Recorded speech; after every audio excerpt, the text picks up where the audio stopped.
আসসালামু আলাইকুম। তো আজকে হচ্ছে আমাদের যে টপিক নিয়ে আলোচনা করব সেটা হচ্ছে পাওয়ার ফ্যাক্টর উন্নয়ন, তাই না? তো পাওয়ার ফ্যাক্টর উন্নয়ন এটা আমি গত ক্লাসে বুঝিয়েছিলাম যে আমরা জানি হচ্ছে পাওয়ার জিনিসটা হচ্ছে কি, যে ভোল্টেজ এবং কারেন্টের গুণফল।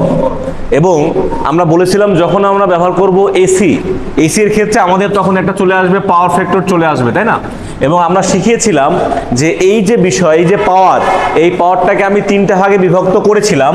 তো যার মধ্যে বলেছিলাম যে একটি পাওয়ার হচ্ছে আমাদের ছিল হচ্ছে কি আপাত দৃষ্টিত যে পাওয়ারটা ছিল সেটাকে বলেছিলাম আমরা ভিআই। এবং আমরা বলেছিলাম যে এই কোণের বিপরীতটা হচ্ছে আমাদের হচ্ছে লম্ব, আর হচ্ছে বাকিটা হচ্ছে আমাদের কি ভূমি, আর যেটা সবচেয়ে বড় থাকে সেটা সবসময় বলি আমরা অতিভুজ, তাই না? তো আমরা এইভাবে বলেছিলাম যে আমাদের বলেছিলাম হচ্ছে কবরে ভূত আছে, তাই না? ভূত আছে, তাই তো? তাহলে সেই হিসাবে আমরা বলেছিলাম যে ভূমি সমান সমান অতিভুজ ইনটু কস থিটা। আমি যদি আড়াআড়ি গুণন করি তাহলে কি বলবো, ভূমি ইকুয়াল টু অতিভুজ ইনটু কস থিটা, মানে এর সাথে গুণন হয়ে যাবে, তাই না? তাহলে এটা ইকুয়াল টু কি হবে, অতিভুজ। অতিভুজ মানে কি ধরেছি আমি, অতিভুজ ভিআই কস থিটা। তার মানে এখানে আমরা বলেছিলাম, এরপরে বলেছিলাম যে সাগরে কি আছে, লবণ আছে। তাহলে সাগরে লবণটা হচ্ছে কিসের লবণ, বলেছিলাম হচ্ছে আমি যে এখানে হচ্ছে আমাদের মূলত কি আছে, লবণ আর হচ্ছে আছে, তাই না? সরি, সাগরে লবণ আছে, হ্যাঁ লবণ আছে। তাহলে লবণটা হচ্ছে আমাদের এখানে দেখতে হবে যে লম্ব সমান সমান কি হবে, অতিভুজ গুণন সাইন থিটা। অতিভুজ গুণন সাইন থিটা, তার মানে এখানে কি হচ্ছে অতিভুজ গুণন, অতিভুজটা হচ্ছে আমাদের কি ধরেছি ভিআই সাইন থিটা, তার মানে লম্ব ইকুয়াল টু কি হচ্ছে ভিআই সাইন থিটা। তার মানে এখান থেকে আমরা জানলাম যে আমাদের পাওয়ার যেটা আছে এই পাওয়ারটা হচ্ছে তিন রকমের হয়ে থাকে। একটা পাওয়ারটা হচ্ছে আমাদের আপাত দৃষ্টিতে যেটা দেখি VI, P equal to VI, এটাকে আমরা বলি হচ্ছে আপাত পাওয়ার। এবং আমরা বাসা বাড়িতে যেটা ইউজ করি, যেটা ব্যবহার করি, যেখানে আমাদের কস থিটা থাকে, এইটা হচ্ছে আমাদের কি পাওয়ার, এটা অ্যাক্টিভ পাওয়ার। অ্যাক্টিভ পাওয়ার বা এটা হচ্ছে আমাদের সক্রিয় যে পাওয়ার থাকে সেই পাওয়ার। আর এখানে হচ্ছে এটা হচ্ছে আমাদের আপাত দৃষ্টিতে যেটা দেখি সেটা হচ্ছে আমাদের কি আপাত পাওয়ার, তাই না? তো এখন আমাদের প্রথমত বুঝতে হবে যে এই যে পাওয়ার যেটা আছে এই পাওয়ারে হচ্ছে আমাদের ভোল্টেজ আছে, তাই না? এই ভোল্টেজের একক হচ্ছে ভোল্ট, আর কারেন্টের একক হচ্ছে অ্যামিটার। এই জন্য এইটার একক হচ্ছে ভিএ অথবা কেভিএ অথবা এমভিএ। আর বাসা বাড়িতে আমরা যেটা ইউজ করি সেটা হচ্ছে যেমন আমাদের বাল্ব যেটা আছে সেটাকে বলি আমরা ওয়াট, কিন্তু ট্রান্সমিশন লাইনে আমরা এর থেকেও বড় ইউজ করি কিলোওয়াট অথবা মেগাওয়াট, এই জন্য আমরা এটা লিখলাম, তাই না? এরপরে আমরা দেখতে পাচ্ছি এটাকে বলতেছি আমরা অ্যাক্টিভ পাওয়ার, আর এটাকে বলতেছি হচ্ছে আমাদের কি রিঅ্যাক্টিভ পাওয়ার। যেটা উলম্ব পাওয়ার সেটাকে বলতেছি কি আমরা রিঅ্যাক্টিভ পাওয়ার। তো রিঅ্যাক্টিভ পাওয়ারটা মূলত আমাদের কি ভিআই সাইন থিটা, তাই না?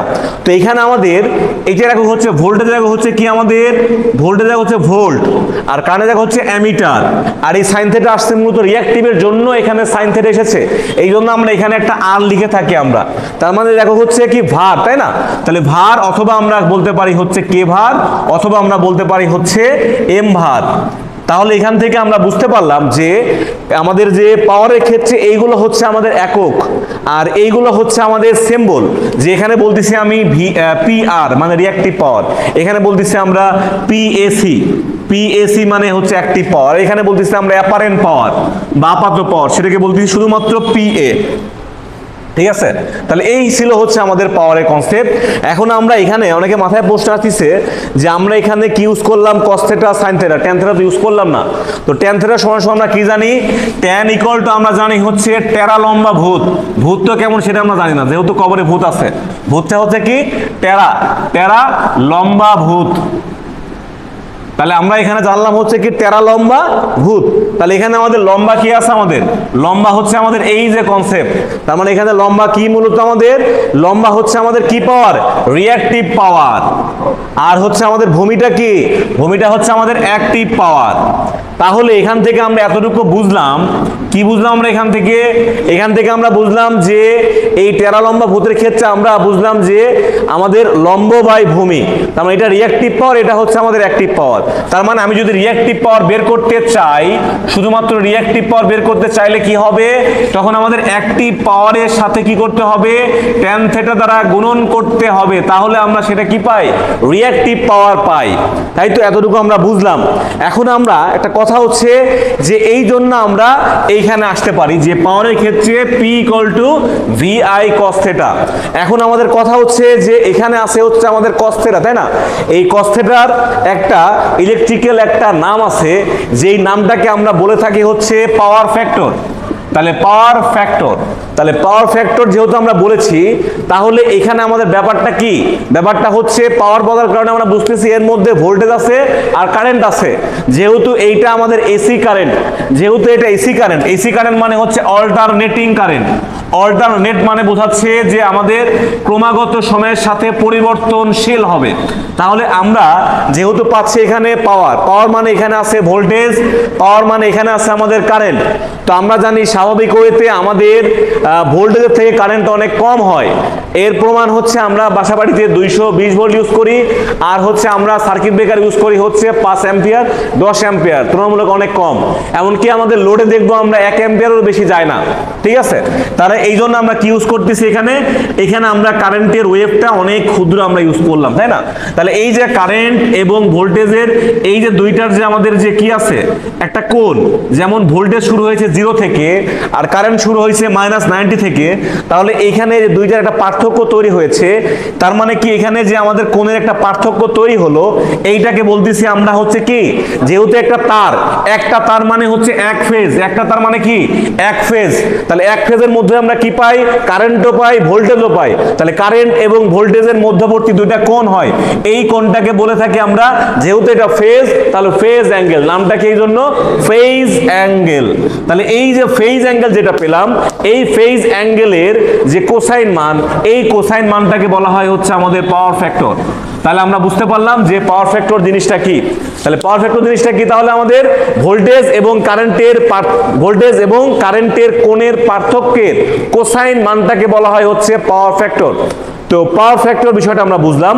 এখন কথা হচ্ছে এই যে আমাদের পাওয়ার ফ্যাক্টর, এই পাওয়ার ফ্যাক্টরে হচ্ছে মানটা কমলে বা বাড়লে এইটা আমাদের সিস্টেমের জন্য ভালো হবে না খারাপ হবে, সেটা আমাকে বুঝতে হবে, তাই তো? তাহলে আমাদের প্রথমত যেটা ফলো করতে হবে, আমাকে দেখতে হবে যে এই পাওয়ার ফ্যাক্টরের সাথে কারেন্টের সম্পর্কটা কেমন। তাহলে আমরা দেখতে পাচ্ছি যে এখানে আমাদের P = VI cos θ, তাই না? তাহলে আমি এখানে বলতে পারি না VI cos θ = P, এখান থেকে আমি বের করতে চাচ্ছি শুধুমাত্র কারেন্ট। তার মানে কি এখানে আমি V cos θ আমি নিচে পাঠিয়ে দিব। তাহলে এ থেকে আমাদের প্রমাণিত হয় যে আমাদের এখানে আছে হচ্ছে cos θ মানে হচ্ছে আমাদের এখানে পাওয়ার ফ্যাক্টর। তার মানে পাওয়ার ফ্যাক্টরের সাথে সম্পর্ক কিসের আছে, কারেন্টের, ঠিক আছে? বোঝা গেছে? এই তুমি, তাহলে এখানে আমাদের প্রথমত বুঝতে হবে যে কারেন্টের সাথে আমাদের পাওয়ার ফ্যাক্টরের সম্পর্কটা কেমন।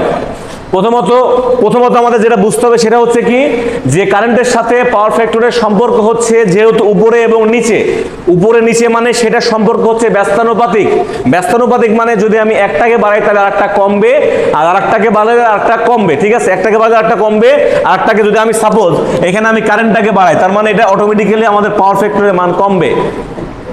তার মানে আবার এমন বলতে পারি যে পাওয়ার ফ্যাক্টরের মান যদি আমি বাড়াই তাহলে আমাদের অটোমেটিক্যালি কারেন্টের মান কমে যাবে। তার মানে কি, এটা কেন, এটার পিছনে মানে যুক্তি কি? এর পিছনে যুক্তি হচ্ছে এটা যে যখন আমি কোনো ভগ্নাংশ যখন আমি ব্যবহার করি, ভগ্নাংশের ক্ষেত্রে কোনো মান যখন আমি এখানে বসাই, ধরলাম এখানে আমি দিলাম হচ্ছে 1/2, মানে 2 ভাগের 1 ভাগ। এখন আমি যদি একটা তোমাকে আম দেই, এই আমের হচ্ছে 2 ভাগের 1 ভাগ দেই, এখন বলি যে এই অংশ নিবা নাকি আমি 4 ভাগের 1 ভাগ দেবো সেটা নিবা, তুমি বুদ্ধিমান হলে অবশ্যই বলবা যে আমি 2 ভাগের 1 ভাগ নিব। তার মানে কি, আমি যদি বলতাম যে তুমি কোন অংশটা নিবা, তুমি তখন কিন্তু তোমার স্বার্থের জন্য তুমি ঠিকই বলবা যে আমি তখন এই 2 ভাগের 1 ভাগটাই নিব, এটা আমার জন্য ভালো, আমি 4 ভাগের 1 ভাগ নিব না। কারণ কি, এটা তুলনামূলক ছোট হবে।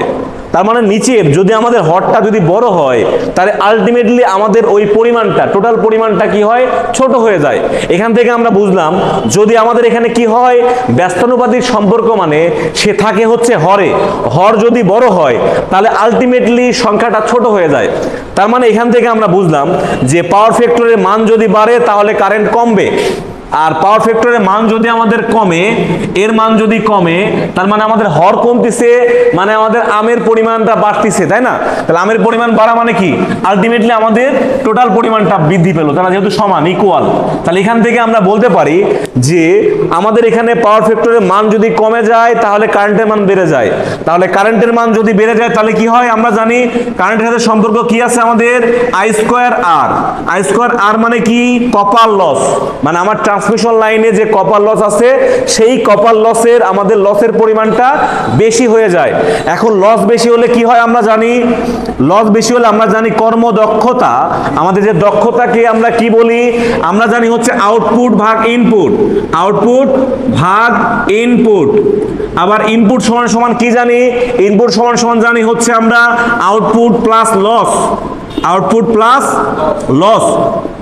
তার মানে যদি আমাদের এখানে লসের পরিমাণটা বাড়ে তার মানে আলটিমেটলি আমাদের হরের পরিমাণটা বেড়ে যাচ্ছে, হরের পরিমাণ বেড়ে গেলে আলটিমেটলি আমাদের এই মানটা ছোট হয়ে যাচ্ছে।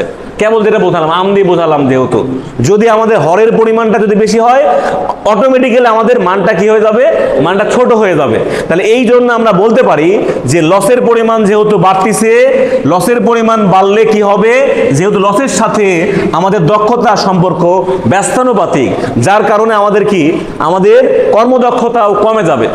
তারপরে আমরা দেখতে পাই সেটা হচ্ছে যে আমাদের কারেন্টের সাথে সম্পর্ক কি আছে, ভোল্টেজ ড্রপের।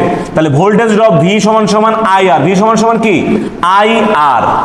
তাহলে আমি যেহেতু এখানে আই আর লিখলাম, তার মানে কারেন্টের মান যদি বাড়ে তাহলে আলটিমেটলি যেহেতু এটা উপরে আছে নিচে নাই, তাহলে ভোল্টেজ ড্রপও আস্তে আস্তে বেশি হয়ে যাবে। তাহলে ভোল্টেজ ড্রপের পরিমাণও বেশি হবে, এবং ভোল্টেজ ড্রপের সাথে একটা ভোল্টেজ রেগুলেশনের সম্পর্ক আছে।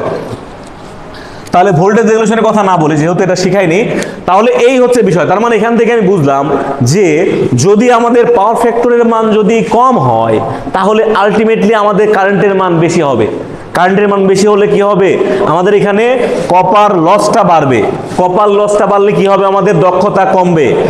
এবং কি আছে, কারেন্টের সাথে সম্পর্ক হচ্ছে ভোল্টেজ ড্রপের, ভোল্টেজ ড্রপটাও আলটিমেটলি আমাদের কি হবে, কারেন্ট বাড়ার সাথে সাথে আমাদের কি হয়ে যাবে, ড্রপটাও বেড়ে যাবে, বা যে ড্রপটা আমাদের জন্য খারাপ।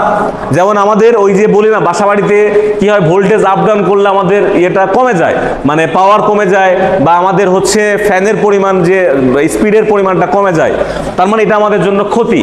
তাহলে এখন আমাদের এর থেকে উত্তরণ করার উপায়টা কি, এর থেকে উত্তরণ করার উপায় হচ্ছে যে আমরা হচ্ছে সাধারণত যে উপকেন্দ্রে যে আমরা এখানে স্থাপন করি, উপকেন্দ্রের কাজটা কি, উপকেন্দ্র যেখানে থাকে সেখানে একটা ট্রান্সফরমার থাকে।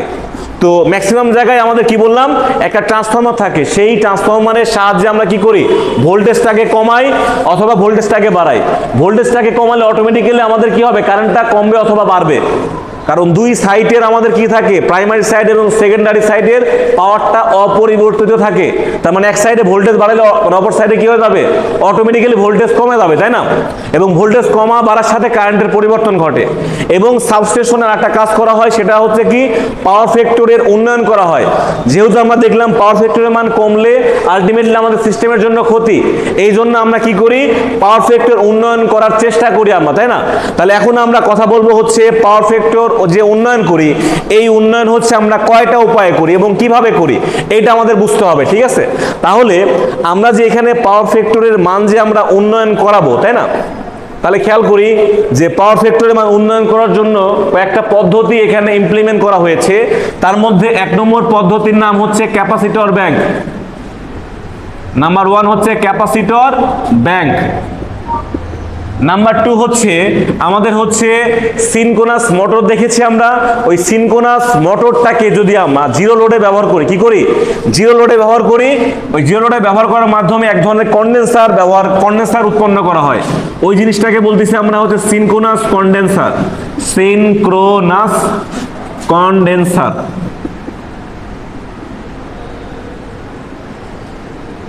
নাম্বার 3 হচ্ছে আমাদের ক্যাপাসিটর ব্যাংক, সিনক্রোনাস কন্ডেন্সার, একটা হচ্ছে ফেজ অ্যাডভান্সার, ফেজ অ্যাডভান্সার, ঠিক আছে? তাহলে এই হচ্ছে আমাদের কি বললাম, তিনটা প্রসেস বললাম আমি, ঠিক আছে। তাহলে এখানে আমাদের প্রথমত আমরা কি করতে চাচ্ছি, আমাদের উদ্দেশ্য হচ্ছে পাওয়ার ফ্যাক্টরের মানটা উন্নয়ন করা। উন্নয়ন করা বলতে কি বোঝায়, এখন আমাদের জানতে হবে পাওয়ার ফ্যাক্টরের মান অ্যাকচুয়ালি কত হয়, এটা আমাকে বুঝতে হবে। তাহলে পাওয়ার ফ্যাক্টরের মান আমি যে উন্নয়ন করবো, আমি যখন বলবো যে আমি আমার উন্নয়ন চাই, তাহলে আমার কাছে বুঝতে হবে যে আমার সর্বোচ্চ কতটুকু উন্নয়ন হওয়া পসিবল, ঠিক আছে। তাহলে আমি কিভাবে বুঝবো যে আমাদের পাওয়ার ফ্যাক্টরের মান উন্নয়ন হচ্ছে কি না হচ্ছে, বা কতটুকু হবে সর্বোচ্চ। এখন আমরা জানি যে আমরা মাত্র দেখলাম যে cos θ = ভূমি বাই অতিভুজ। তা আমরা জানি একটা সমকোণী ত্রিভুজের ক্ষেত্রে অলওয়েজ টাইম আমাদের অতিভুজটা বড় হবে, অতিভুজটা বড় হবে। তাহলে একটা সমকোণী ত্রিভুজের ক্ষেত্রে অল টাইম কি হবে, অতিভুজ বড় হবে ভূমির থেকে। তার মানে আমি বুঝতে পারতেছি যে এই মানটা যেহেতু আমাদের কি হবে, নিচের মানটা যেহেতু আমাদের বড় হচ্ছে সব সময়, তাহলে এই মানটা কখনোই একের থেকে বেশি হওয়া পসিবল নয়। কোনো ক্ষেত্রে হর যদি বড় হয় নিচে, তাহলে কখনোই সে একের থেকে বড় হয় না, একের সমান হইতে পারে। এখন বলতে পারে যে একের সমান কিভাবে হইতে পারে, একের সমান তখনই হইতে পারে যখন এই মানটা আমাদের তো লাগবে কি, আমাদের বলতেছি যে কবরে ভূত আছে নাকি, তাহলে ভূত এই হচ্ছে আমাদের আছে, তাই না। তাহলে আমাদের দেখতে হবে এট এ পয়েন্টে এখানে এই মানটা, এই অ্যাঙ্গেলটা কমতে কমতে একটা পয়েন্টে কি হয়ে যাবে, যখন এর সাথে লেগে যাবে, মানে কোনো কোণ উৎপন্ন হবে না, মানে 0 ডিগ্রি যখন হবে, ওই ক্ষেত্রে আমাদের কি হবে, ওই ক্ষেত্রে আমাদের ভূমি এবং অতিভুজ সমান হয়ে যাবে। তাহলে এখান থেকে বুঝলাম যে এটা সর্বোচ্চ কি হতে পারে, ভূমি এবং অতিভুজ সমান হতে পারে। কখন, যখন এর মধ্যে কোনো অ্যাঙ্গেল তৈরি হবে না, তার মানে এর মান যখন 0 ডিগ্রি হবে। তাহলে এখান থেকে আমরা শিখলাম হচ্ছে কি, যখন আমাদের cos θ এর মান যখন আমাদের 0 ডিগ্রি হবে, তখন আমাদের সর্বোচ্চ মান হবে কি +1। তাহলে এখান থেকে আমরা বুঝলাম যে এই cos এর মান সর্বোচ্চ কত হতে পারে, +-1। অনুরূপভাবে sin θ এর মান সর্বোচ্চ কত হতে পারে, +-1। এটা সবসময় মাথায় রাখতে হবে। তার মানে এখন আমরা বুঝতে পারতেছি যে এই cos θ এর মান কখনোই একের থেকে বেশি হওয়া পসিবল নয়। তাহলে এখন আমরা কি করব, আমরা সাধারণত দেখলাম যে কারেন্টের মানের সাথে পাওয়ার ফ্যাক্টরের সম্পর্ক হচ্ছে ব্যস্তানুপাতিক। তাহলে কিছু কিছু জায়গায় যখন কারেন্টের মান বেড়ে যায়, তখন পাওয়ার ফ্যাক্টরের মান অটোমেটিক্যালি কমে যায়। তাহলে আমি কি করব, পাওয়ার ফ্যাক্টরটাকে বাড়াবো, তাই না। বাড়ানোর সময় যে কোনো একটা মেথড ইউজ করবো, তাই না। তাহলে এখন এই মেথড ইউজ করার ক্ষেত্রে আমি শুরুতে ধরলাম যে ক্যাপাসিটর ব্যাংক আমি ইউজ করব, ঠিক আছে। তাহলে ইউজ করলে কি ঘটনা ঘটবে, ঘটনাটা কি ঘটে সেটাকে বুঝি। আমাদের ঘটনাটা হচ্ছে যে আমরা ধরলাম যে আমাদের এটা ABC, এটা হচ্ছে আমাদের অ্যাঙ্গেল। তো এখন আমাকে প্রথমত বুঝতে হবে যে এইটার ক্ষেত্রে আমাদের এই অ্যাঙ্গেলটাকে যদি আমি কমাতে পারি, কমাতে 0 করতে পারি, এটা আমাদের সিস্টেমের জন্য ভালো। তাহলে আমি কি করব, এখান থেকে এই অ্যাঙ্গেলটাকে একটু কমাবো, যতটুকু কমানো যায়। 0তে একেবারে করা যায় না, 0 করাটা হচ্ছে আদর্শ, আদর্শ কখনোই কোনো কিছু করা যায় না। তার মানে এখানে আমি ডি পয়েন্টে নিয়ে আসলাম। তাহলে আমি এখন খেয়াল করি যে এই ক্ষেত্রে আমি যেহেতু এখানে পাওয়ারের ব্যাপার স্যাপার নিয়ে কাজ করাবো, তাই মাত্র দেখলাম যেহেতু আমরা অ্যানালাইসিস করব কি নিয়ে, পাওয়ার নিয়ে, তাই না। তাহলে আমরা মাত্র দেখলাম এইটাকে বলতেছি আমরা অ্যাপারেন্ট পাওয়ার, বা এটাকে বলতেছি আমরা ভিআই, এইটাকে বলতেছি কি আমরা, আচ্ছা এটাকে আমি সরাসরি ভিআই দিয়ে না বোঝাই, এটা আমি ভিএ দিয়ে বোঝালাম, এইটাকে দিয়ে বোঝালাম আমি ভার বোঝালাম, যেহেতু রিঅ্যাক্টিভ অংশ। এইটাকে বোঝালাম আমি হচ্ছে কি ওয়াট বোঝালাম, ওয়াট বা কিলোওয়াট বোঝালাম। তাহলে এখন আমরা এখানে ফলো করি, সেটা হচ্ছে যে এই ক্ষেত্রে আমাদের কি কাজ হচ্ছে, আমাদের কিন্তু আমাদের উদ্দেশ্য কি, আমাদের উদ্দেশ্য যে এই জিনিসটা এখান থেকে একটু নিচে নামায় নিয়ে আসা। কি উদ্দেশ্য আমাদের, এই সি বিন্দু থেকে কিছু দূর নিচে নামায় নিয়ে আসা, তাই না। আমি যেহেতু চাচ্ছি যে এটা নামায় নিয়ে আসবো, এখন নামায় নিয়ে আসা মানে কি, আমাদের ধরলাম যে এখানে নিয়ে আসলাম, তাই না। সেই হিসেবে দেখতে পাচ্ছি যে আমাদের ভূমি কিন্তু সেম আছে, কি সেম আছে, ভূমি সেম আছে। আমরা কি করতেছি, জাস্ট চূড়া থেকে নিচে নামাচ্ছি, মানে উপরে উঠাচ্ছি অথবা নামাচ্ছি, তাই না। তাহলে এটার নাম বলেছি আমরা লম্ব, তাই না। তাহলে আমরা মূলত কি নিয়ে কাজ করতেছি, লম্ব এবং ভূমি নিয়ে। কি নিয়ে কাজ করতেছি আমরা, লম্ব এবং ভূমি নিয়ে কাজ করতেছি। তার মানে লম্ব এবং ভূমি নিয়ে কাজ করা মানে কি, লম্বাভূত। তার মানে কি, লম্বাভূত। লম্বাভূত মানে এখানে কোন কনসেপ্ট আসবে, প্যারালম্বাভূত। মানে কোন কনসেপ্ট আসবে আমাদের, এই যে কনসেপ্ট আসবে প্যারালম্বাভূত, ঠিক আছে, তাহলে যেহেতু এখানে টেরা লম্বা ভূত চলে আসবে, সেই ক্ষেত্রে আমরা কি করব, সেই ক্ষেত্রে আমরা এখানে ব্যবহার করতে পারি tan থিটা ইকুয়াল টু কি বলতে পারি, এটাই সেম টু সেম লিখতে পারি, উপরে রিঅ্যাকটিভ নিচে অ্যাক্টিভ, তাই না? তার মানে আমাদের এখানে যেটা হবে সেটা হচ্ছে যে tan থিটা ইকুয়াল টু বলা যাবে হচ্ছে আমাদের এখানে আমাদের লম্ব হচ্ছে আমাদের কি সিবি, আর হচ্ছে ভূমি হচ্ছে আমাদের ধরলাম যে এবি, ঠিক আছে? তাহলে এখান থেকে আমাদের কি বের হবে, সিবি ইকুয়াল টু হচ্ছে আমাদের এবি tan থিটা। এখন কথা হচ্ছে যে আমরা চাচ্ছি যে আমাদের কোণের কিছু কমাবো, তাই না? কমাবো মানে একটু কমাবো, তার মানে এখানে আমাদের যদি আমি এর মানটা বলি হচ্ছে থিটা 1, এই থিটা 1 বললে এখানে আমরা থিটা 1 ইউজ করব। এখন আমি চাচ্ছি যে এই ত্রিভুজটা হালকা একটু কমুক, কমা বলতে কি বোঝাচ্ছে, এখান থেকে কোথায় আসুক, এই পয়েন্টটাতে আসুক, তাই না? সেটার নাম বলতেছি কি আমরা থিটা 2। থিটা 2 বলতে তখন কিন্তু আমাদের এই পয়েন্টটাও চলে আসবে কোথায়, এখানে, তাই না? তাহলে ওই হিসাবে কিন্তু ওই ছোট ত্রিভুজ দিয়ে আমাকে চিন্তা করতে হবে। ছোট ত্রিভুজ দিয়ে যদি আমি চিন্তা করি তখন আমাদের যেটা হবে সেটা হচ্ছে tan থিটা 2, tan থিটা 2, ওই হিসাবে আমাদের লম্ব কি হবে, আমাদের লম্ব হচ্ছে আমাদের ডিবি, ডিবি ভাগ এবি, ডিবি ভাগ এবি। তাহলে এখানে আমাদের কি হচ্ছে ডিবি ভাগ এবি। এখন এই ক্ষেত্রে আমরা যেটা করতে পারি সেটা হচ্ছে ডিবি ইকুয়াল টু কি বলা যায়, AB tan theta 2, AB tan theta 2। এখন আমাকে বুঝতে হবে যে আমাদের উন্নয়ন কতটুকু ঘটলো।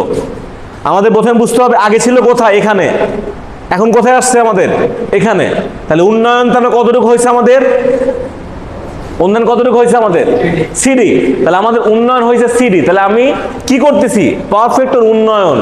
তাহলে পাওয়ার ফ্যাক্টর উন্নয়ন মানে কি, মূলত আমাদের এইটাকে বলতেছে কি কেভারের পরিবর্তন। কিসের পরিবর্তন, কেভারের পরিবর্তন। এইটাই হচ্ছে কি আমাদের পাওয়ার ফ্যাক্টরের উন্নয়ন, তাই না? তাহলে এখন আমি কি করতে পারি, পাওয়ার ফ্যাক্টর উন্নয়ন বলতে বোঝাচ্ছে আমাদের কি এই সিডি ইকুয়াল টু, তাহলে কি বলা যায়, তো ভালো করে বুঝি, আমি যেহেতু বলতেছি সিডি, তাই না? সিডি ইকুয়াল টু বলা যায় হচ্ছে এখানে বিসি ভাগ ডিবি। তার মানে বড়টা থেকে ছোটটা এটা বাদ দিলে তো আমি অংশটুকু পেয়ে যাবো, তাই না? তাহলে আমি সেখানে বলতে পারি যে আমাদের বড় ত্রিভুজের লম্ব এখানে কি আছে, বিসি মাইনাস সিডি, তাই তো? যাই হোক, ডিসি আর সিডি একই কথা, ঠিক আছে? তাহলে এখান থেকে আমি যেটা বলতে পারবো যে বিসি অথবা সিবি বলতে পারবো, অথবা মাইনাস ডিবি, একই কথা। তো এখন আমি যেটা করব সেটা হচ্ছে কি, সেটা হচ্ছে ভালো করে খেয়াল করো, এখন যেটা করব সেটা হচ্ছে এই মান যেটা আছে ভ্যালুটা আমরা এখানে ইনপুট দিয়ে দেবো, তাই না?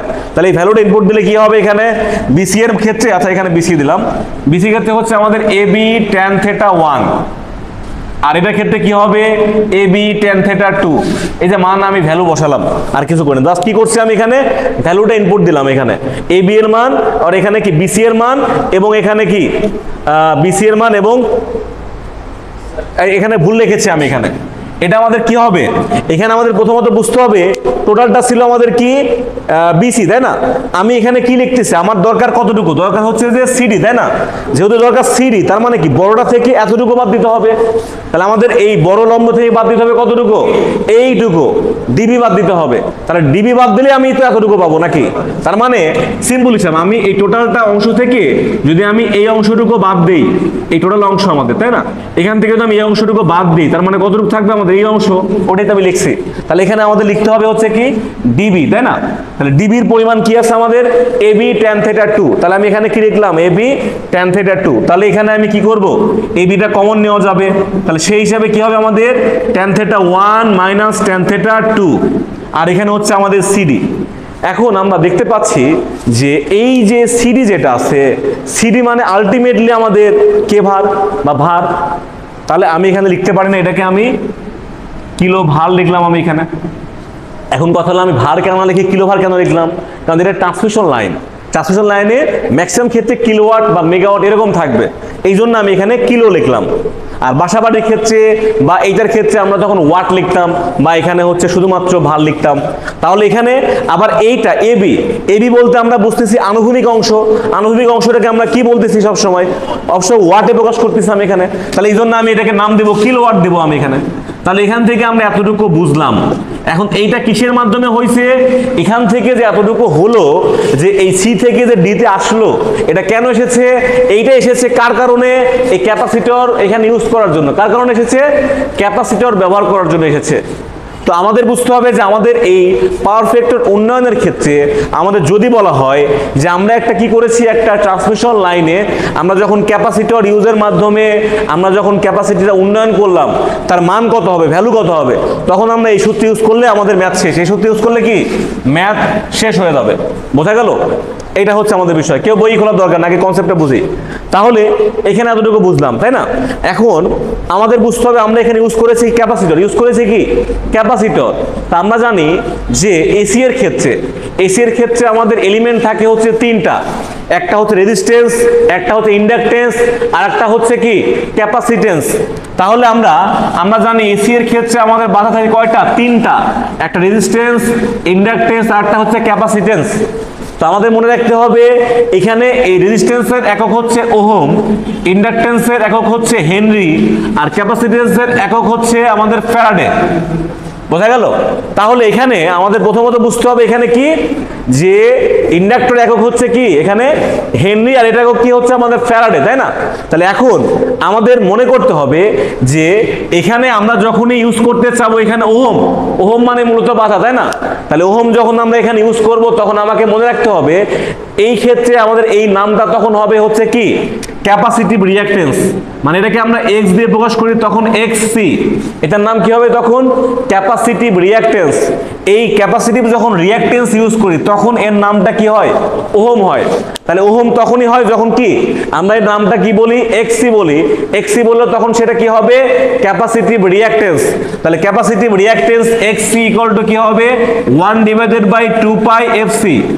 এখন 1/2 পাই এফসি কেন হলো এটা মনে রাখতে হবে। এখানে 2 পাই তো আমাদের কনস্ট্যান্ট, 2 পাই কি আমাদের 2 পাই কেন হয়েছে, 2 পাই হয়েছে এই কারণে কারণ আমাদের এই যে একটা ওয়েভ যখন সম্পন্ন হয় তখন আমাকে দেখতে হবে এখানে কত অ্যাঙ্গেল হয়, এখানে হচ্ছে 0 থেকে এখানে কত হচ্ছে 180, এটা কি হচ্ছে 360, কত হয়েছে আমাদের 360।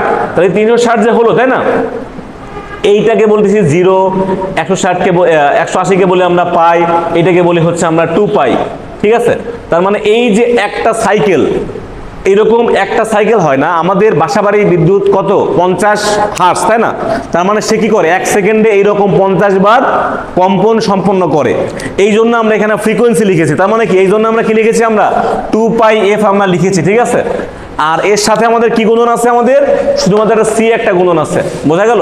তাহলে এখান থেকে আমরা কি পেলাম, এক্স ইকুয়াল টু কি 1/2 পাই এফ সি, তাই না? তাহলে এখন আমরা এটা পেলাম বাধা। তো আমরা হচ্ছে প্রথম অ্যাসাইনমেন্টে যেটা শিখিয়েছিলাম সেটা হচ্ছে যে পাওয়ারের ক্ষেত্রে বেশ কয়েকটা সূত্র শিখিয়েছিলাম। তার মধ্যে একটা ছিল হচ্ছে পি ইকুয়াল টু ভিআই, আর একটা ছিল হচ্ছে P equal to I square R, যেমন এখানে লিখেছি। আর একটা সূত্র শিখিয়েছিলাম হচ্ছে P equal to V square by R, কি পি ইকুয়াল টু কি ভি স্কোয়ার বাই আর, তাই না? এটা আমরা শিখিয়েছিলাম হচ্ছে ডিসি এর ক্ষেত্রে, তাই না? ডিসি এর ক্ষেত্রে শুধুমাত্র কি ব্যবহার হয়, রেজিস্ট্যান্স ইউজ হয়, কিন্তু এখানে ইউজ হয় কি রেজিস্ট্যান্স, ইন্ডাকটেন্স আর ক্যাপাসিটেন্স। যেহেতু আমরা এইটার উন্নয়ন ঘটাচ্ছি কিসের মাধ্যম দিয়ে, শুধুমাত্র ক্যাপাসিটরের মাধ্যম দিয়ে, এই জন্য আমরা যদি এখানে পাওয়ার সূত্র ইউজ করি সেই ক্ষেত্রে আমরা এখানে আর লিখবো না, যেহেতু আমি ইউজ করতেছি কি ক্যাপাসিটর দিয়ে, তাই না?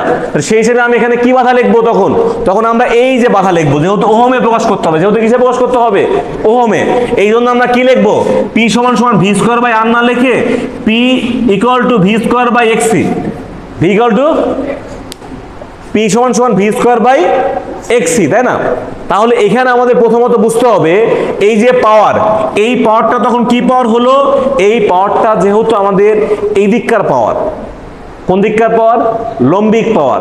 লম্বিক পাওয়ার মানে কি রিঅ্যাকটিভ পাওয়ার, লম্বিক পাওয়ার মানে কি রিঅ্যাকটিভ পাওয়ার। এই জন্য আমরা এইটাকে বলতে পারি যে কিলোভারের পাওয়ার, কিলোভারের পাওয়ার। কিসের পাওয়ার এটা, কিলোভারের পাওয়ার। তাহলে এই যে কিলোভারের পাওয়ারটাকে আমি এইভাবে রিপ্রেজেন্ট করতে পারি, সেটা কিভাবে করতে পারি সেটাকে আমরা খেয়াল করি এভাবে, যে এখানে আমরা দেখি যে পি ইকুয়াল টু লিখতে পারি যে কোনো যদি একটা ফেজ, তাই না? তাহলে ভিপি স্কোয়ার ভাগ এখানে কি এক্সি। এখন এক্সি এর যে মান আছে এই মানটা আমরা কত পেয়েছি, আমরা এখান থেকে 1/2 কি এক্সি এর মানটা কত, এক্স এর মান কত লিখেছি 1 ভাগ 2 পাই এফ সি, তাই না? তাহলে আমরা এখানে কি লিখতে পারি 1 ডিভাইডেড বাই কি 2 পাই এফ সি, ঠিক আছে?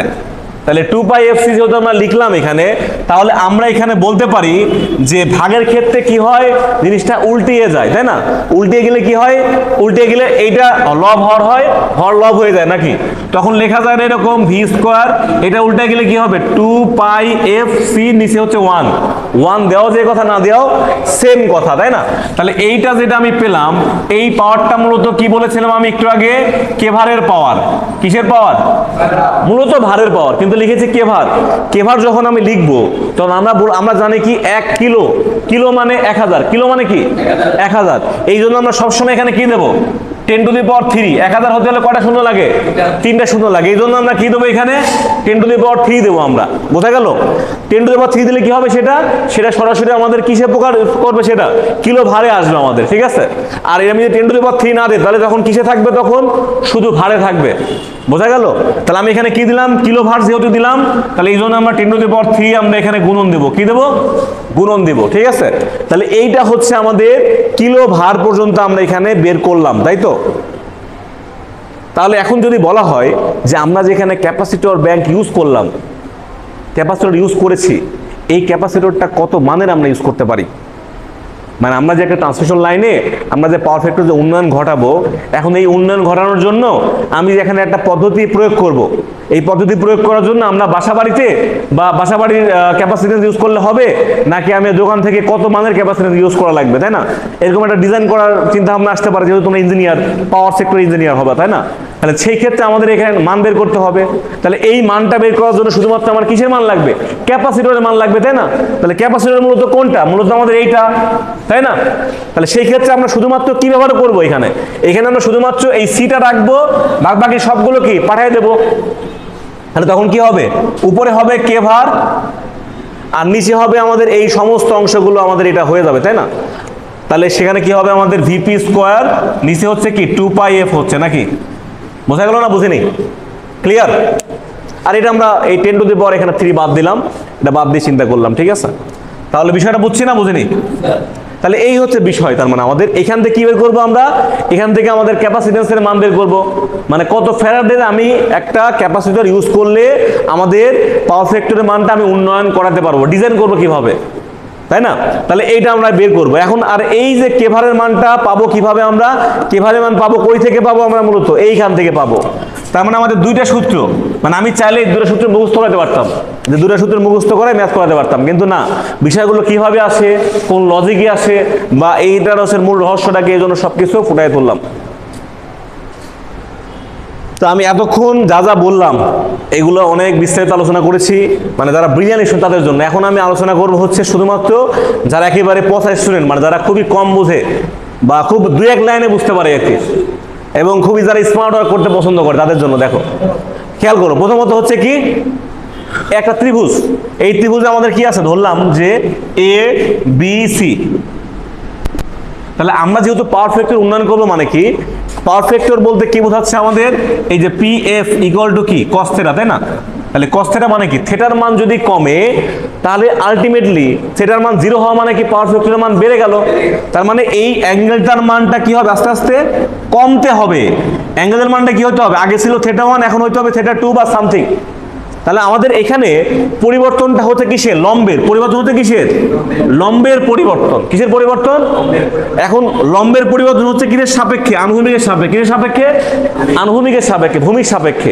তাহলে এখানে সম্পর্ক আসবে কিসের, লম্ব ভূমি, টেরা লম্বা ভূত। তাহলে সম্পর্ক কি, লম্ব ভূমি, তাহলে টেরা লম্বা ভূত। তাহলে এখানে ট্যান থিটা সম্পর্ক আসবে, তাহলে ট্যান থিটা ইকুয়াল টু কি, লম্ব। তাহলে উপরে হচ্ছে লম্ব, নিচে হচ্ছে কি ভূমি। এতটুকু কোনো সমস্যা নেই। এখন আমাদের লম্ব অংশ মানে কি জানি, আমরা লম্ব অংশ মানে জানি হচ্ছে কে ভাগ, আর ভূমি অংশ মানে কি কিলোওয়াট, এটা আমরা জানি, এরকম কোনো কারো দ্বিমত পোষণ নাই। তাহলে এখন আমরা বলতে পারি যে কে ভার সমান কি বলতে পারি এখানে, kilowatt into tan theta, kilowatt into tan theta. এইটুকু আমরা বুঝছি, এইটুকু কোনো সমস্যা আছে, এইটুকুতে কারো কোনো সমস্যা নাই। এইটুকু মনে রাখতে সবাই পারবে নাকি, এইটুকু মনে রাখতে সবাই পারবে না, ট্যান থিটা জাস্ট একটা ত্রিভুজ থেকে সেটা লিখতে পারবে নাকি, এটা লিখতে পারলেই শেষ, খেলা শেষ। কি হবে শেষ? কারণ এখানে আছে থিটা, একটা থিটার সাপেক্ষে নাকি।